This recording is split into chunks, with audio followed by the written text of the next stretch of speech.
Hi, I'm Bill Landing. Thank you for joining us again on Interesting Individuals. For those of you who might recall, in 2022, I did several interviews with people who were Elston High School graduates and what they learned in Elston that carried over to their adult life. The guests on all those shows happen to be men. I'm happy to have two ladies joining me today. I have Debbie Bartholomew and Kathy Chase.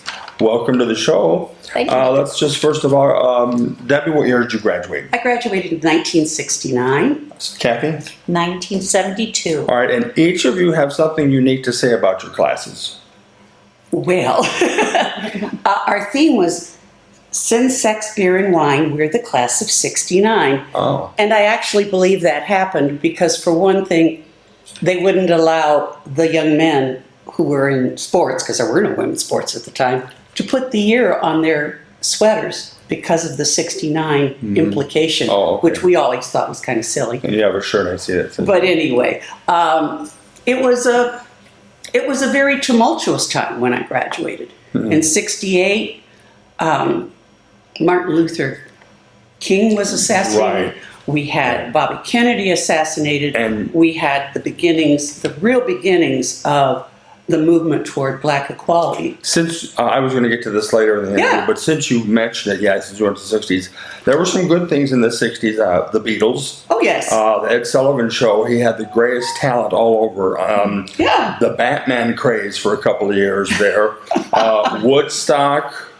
Walt Disney, his TV show and his movies were popular. Woodstock and Man Walking on the Moon. And like you said, the assassination of Martin Luther King, the Kennedys. There were riots in certain cities. There was the controversy over the Vietnam War. There was the 68 convention in Chicago where there was rioting and so forth.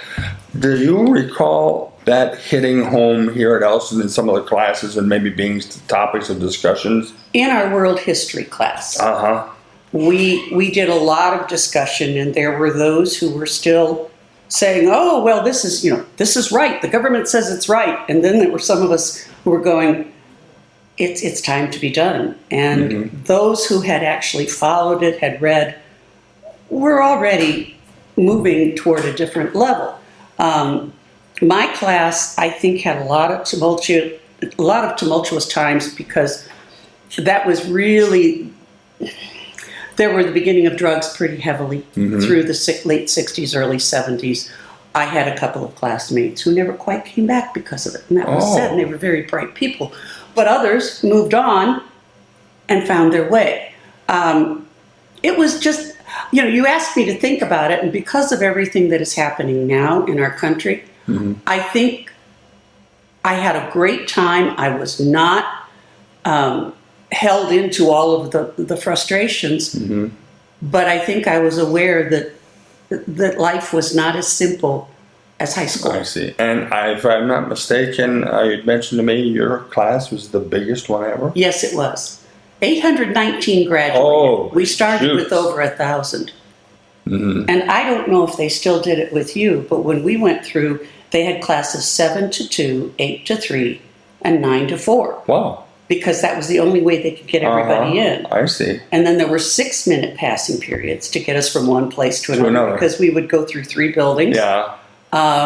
And they were real crabby if we didn't get there on time. There were also classes in the Christian school, and they had classes in the little church off to the right. So they used every single ounce of that building. If they could. Kathy, there's something memorable about your class, too. Yes, we were the 100th class. That's cool. 1972. Yes, so we did. And ours was the first class that separated. This had Rogers, and you had Elston. So it was weeded out by the time they got to us, because they had this. And when you were a senior, you had an opportunity to either go to, if you were in that district, mind you, Rogers district, you could go to Rogers, or you could go to stay at Elston. They were the only ones that had the option. I see. Now, as far as subjects, classes, or teachers, anything that really stands out or sticks out in your mind that from back then that you remember? Debbie's got to strain a little bit here. Well, no. we were both involved with band. That was Tommy Hendricks had a way about him that you never felt like he was a grump. He just controlled and did things, and it was just a really positive, fantastic experience. So I enjoyed Tommy a lot, and I was in band, and of course at that time marching band was required, but we weren't doing contests, so we had to go out and do the marching band things during school, which was kind of always interesting. So that was your other school activities that you carried on? That was one of them. One of them, yeah. And Lou Timberlake directed the choir, the top choir, and I was in that. And I stayed in touch with Lou until he left us just recently. Kathy, didn't you twirl batons? I did. I had two brothers that were much older, 7 and 8 years older than I am. And my mother was in charge of the band. She was the band mother, so she made sure that the uniforms were fitted and cleaned and everything, and she did that, okay? And she saw that, oh my gosh, to be a twirler there, you had to be in the band. You couldn't, they did. You had to be. Yeah, you had to. Band. And so I'm 9, and my mom says, "You want to twirl?" Sure, okay. So I took twirling. So she groomed me for this when I became a senior. When I came, actually in 10th grade, maybe? 10th grade. I was I was in 9th grade in that at junior high. Right. But yes. And Oh, I'm sorry. No. I understand that there were stairs that went down and stairs that went up. Oh, yes. One-way stairways, one-way tunnels. Yeah. Wow. It was an amazing experience. And the first time I was there, I thought, oh my gosh. And then once you got it, you were fine. But they were very kind to sophomores the first day. Yeah, that's nice to know. They couldn't figure out where they were. And the basketball games, that gym was packed, wasn't it? Every time. Oh, yeah. And there was you had to have a waiting list to get a season ticket. Oh, I bet. For the people. For the adults, Did you do junior concessions? Yes, I did. Yes. Oh, okay. Yes, I did. Yeah, the juniors sold the pops and stuff. And, I know his name. My goodness. Mr. Alonzo. There we go. Oh, okay. Alonzo was the grumpiest man. He'd move it, sell it. Okay. But we would go and we would have a partner and we'd go down and sell pop and everything. So you didn't get to watch the games in quite the same way, but it was fun. And then I did the stand. I was I was in the stand. When we think of Elston, for many years, the two men who really seemed to stand out a lot are Warren Jones and Doug Adams. Oh, yes. Both were the principals. Yeah. And I would add Al Whitlow to that. Yes. Oh, okay. Yeah, absolutely, Yes. Al Whitlow. Alrighty. Did you have many dealings with them in extracurricular activities? Not in trouble, I hope. No. I had Al Whitlow for health and safety. Okay, that's fine. Yeah, I passed out in his class. Fell right out of the chair. He'll never forget me for that. What happened? Yeah, he was, and then they went on, and I became a teacher in the school system. Okay. So, of course, they were assistant superintendents, that kind of thing going on. What caused you to pass out? I don't know to this day. Oh, okay. I just had very low blood pressure when I was young. Oh. It was kind of weird. But Oh, Was I it see. hot and humid? No. Just passed out. It was just Well, I nonsense. understand that on the third floor of the old Elston building in the spring, it was murder up there as far as the heat. Oh, yeah. I never went there. I never had a study hall. Really? That's why. Yeah, the only time I was in there was take the SATs. Because in order to get in band and chorus, I never had a study hall. And there were only 6 subjects instead of the 7 they take now. Yeah. So I had to work to be able to get both. Boy, I had study hall in my sophomore year and junior year. Yeah. I had, it was one big, huge room, and there was a mural of yes, sure. like settlers, Yeah, like there the was Indians something like and that. everything. Well, it was the early wooden pier heading out to the lake. And it's still in the old junior high, in the junior high now. Is it? The redone junior high building. It's there now safely. So Oh, it was. Yeah, I mean, cool. it was it was lovely. Yeah. Oh, Ah, it gosh. really was. I had another teacher that I really liked, and that was George Holgren. He taught chemistry. My brothers went through chemistry like it was a native language, but math was not my forte, much to my chagrin. I wanted it to be. So I had to work really hard, and George had review sessions before every test, and he'd work and he'd go over it and over it. And I learned so much from that man because of his patience. He was an outstanding educator. Mm-hmm. All righty. And Mary Gallus, Mrs. Gallus. I can't. Maybe Mary isn't her right name, but Mrs. Gallus was in the business department, and I decided I wanted to take shorthand because maybe it would help take notes, and it did through college. Mm-hmm. So I took shorthand with her, and she was just delightful. Oh, do you have another one? Yeah. I had Mr. Troyer for public speaking. Oh, did you? I did. Public speaking. That was public speaking. Yeah, it was. It was a class. It was because I'm so shy. Yes. Yeah. You know, like that. But I took that as a class, and he was. He would go by example. Okay, I don't want you to, when you're teaching, when you're speaking, don't be sitting there and getting yourself distracted. Oh, and brother. There. And he was really quite a nervous man. I learned by viewing and not doing what he's doing. You know, it was a fun example. Yeah. And that band always, you know what I loved about band? Band was a class. You had juniors, seniors, sophomores. Mm-hmm.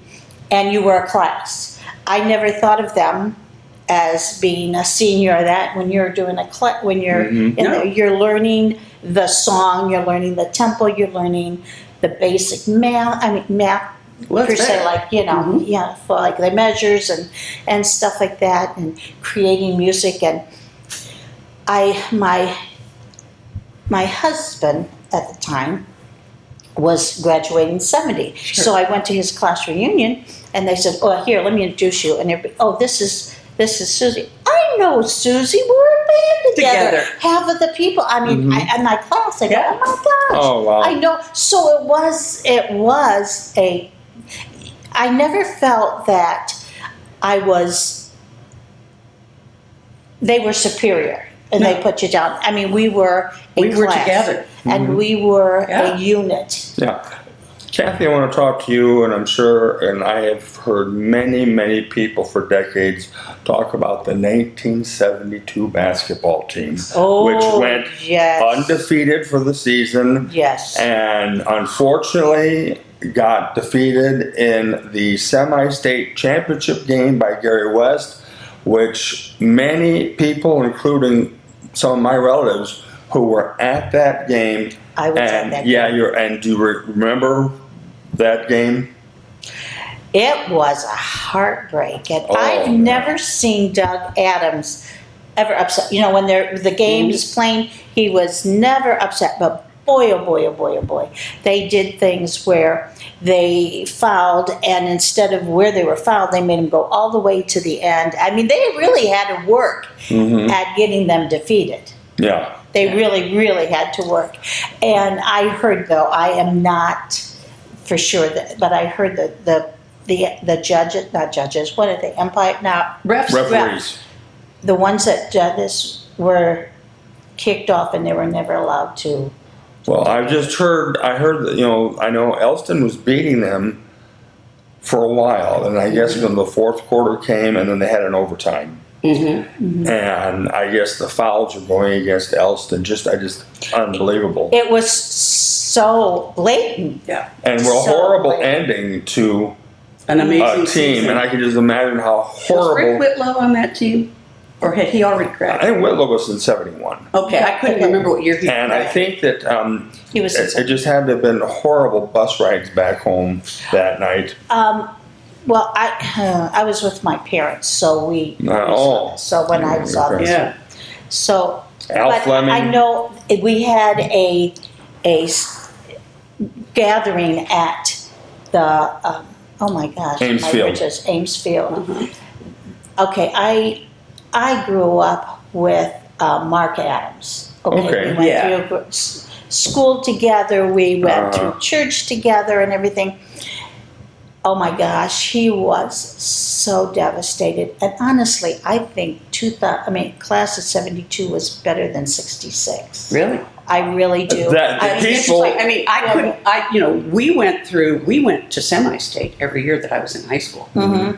We won the regionals and we were semi-state every year. Yes. And we'd get to the last game and, so I watched all those teams go, and it was hard, but by then I was off. And they clicked together. I mean, they were a team from sophomores on. Yeah. I mean, they were such a team. I've heard that was his greatest team overall It that he had. And really was. What I remember, and maybe, Kathy, I don't know if you remember, but the following week, Gary Westside got beat real bad by Connorsville, and the refereeing was much more stricter, and I guess they fell behind early. Yeah. And Connorsville beat them easily, so it came back on them the following week. Yeah, but it's sad when that happens. But, really, we're also intensely loyal to what we're doing. And the team took it with such. What's the word? Pride, dignity. I mean, they did. Graceful. Yeah. They did not say anything. They were hurt tremendously. Oh, yes. And they may have said stuff between them, but they said nothing to the public or anything. And they were so honored to be representative, and we were so proud of them. Oh, yes. So proud of them for their dignity during that whole game and everything. The whole season. Yes. Yeah, that's years. true. Years. Yes. Oh, I bet that's Absolutely. Yeah. Yeah. And it really was. Yeah, we kind of grew up with all of them, didn't we? Yes, we did. Yes. Mike. Right. Yes, we did. Yeah, he had an older daughter, Adams. Did Michelle. Michelle.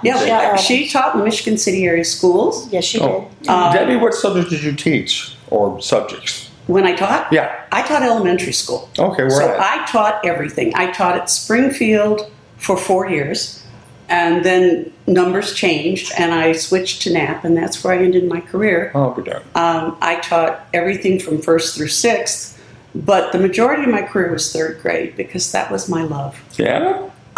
You take them from dependent learners to independent learners. You take them, getting them ready for intermediate top education, and if they can't get ready, you feel like you failed them. So it was really important to me. Yes. That is a turning spot. It's a turning spot, and if you can't make it and ready to go, it's a really hard life from then on. But they still got babied and loved in 3rd grade, and I did a lot of music with them, and I did a lot of kind of intriguing ways of teaching that I can't say I learned in college, but I think I learned coming through the school system in Michigan City. Because when I was at Marsh School, they had plays. They had all kinds of activities. Yeah. And it wasn't that we had art every week or something, but it was done in a really positive way. And I grew to realize that you don't have to be boring to teach. I saw a few people that I thought, no, I'll never teach like that. And I suppose I had my days when nobody wanted to be around me. Oh. But I loved my kids. Mm-hmm. You might not always enjoy somebody, but you loved them and you gave to them. So that's what I got from this school system. Right. Do you ever see any of your old students? Oh, yeah. Do you? Yeah. Well, good.